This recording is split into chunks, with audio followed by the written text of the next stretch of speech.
Hours and watches. One aspect of reading the Gospels is the way days and nights were measured.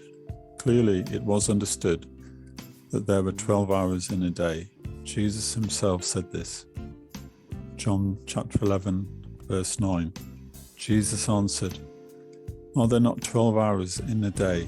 If any man walk in the day, he stumbleth not, because he seeth the light of this world."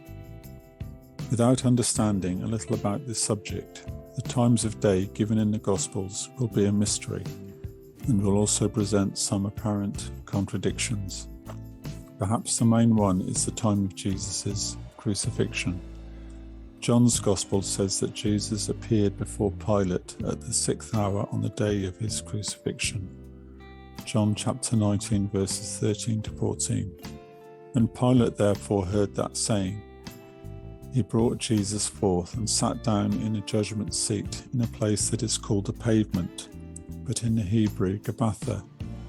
And it was the preparation of the Passover, in about the 6th hour. And he saith unto the Jews, Behold your king. Mark's Gospel says Jesus was crucified at the 3rd hour, apparently 3 hours before he appeared before Pilate. Mark chapter 15 verse 25, and it was the 3rd hour and they crucified him.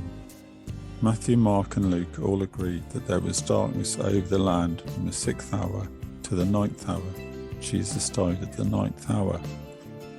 Mark chapter 15 verse 34, and at the 9th hour Jesus cried with a loud voice saying, Eloi, Eloi, lama sabachthani, which is being interpreted, my God, why hast thou forsaken me? And Jesus cried with a loud voice and gave up the ghost. Jewish and Roman timekeeping. Jewish days were reckoned from sunset to sunset. The nighttime hours were divided into 3 watches of 4 hours each, and the daylight hours were reckoned by 12 hours. The Romans had a natural day of 12 hours and 12 night hours.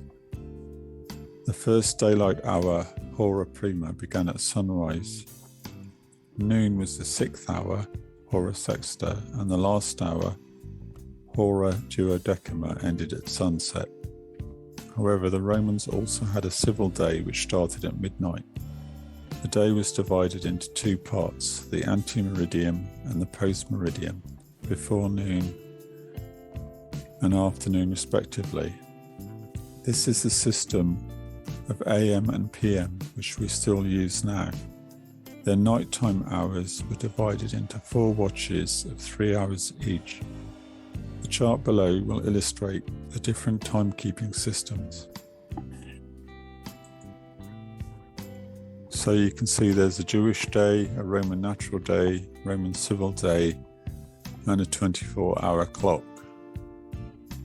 So, for example, the 3rd hour of the Jewish day is the 9th hour of the civil day, which is our 9 o'clock.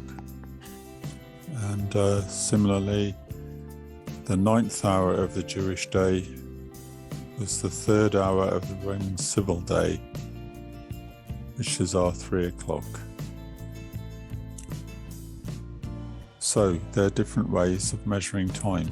Matthew, Mark and Luke seem to be using the Jewish method of measuring the day. John seems to be different. There is a lot of discussion regarding why his hours are different from the other 3. Some people think he was just using an approximation of the time when he said that Jesus appeared before Pilate at the 6th hour. This view would say he just meant that Jesus appeared before Pilate at some time in the early morning. Another view, which is the view I believe is right, is that John was using the Roman civil time. In this case, the 6th hour would be 6 o'clock in the morning. He was then crucified at the 3rd hour on Jewish time, which is 9 o'clock according to Mark. Matthew and Luke tell us that the sky went dark at the 6th hour, which is midday, and Jesus gave up the ghost at the 9th hour, which is 3 o'clock p.m. Whatever you decide, it is clear that the time of day in the Bible is not always straightforward, and we need to have some understanding of how it is measured. If you're interested in studying Bible prophecy more, you can get more information at prophecyworkshop.com. Thank you for listening.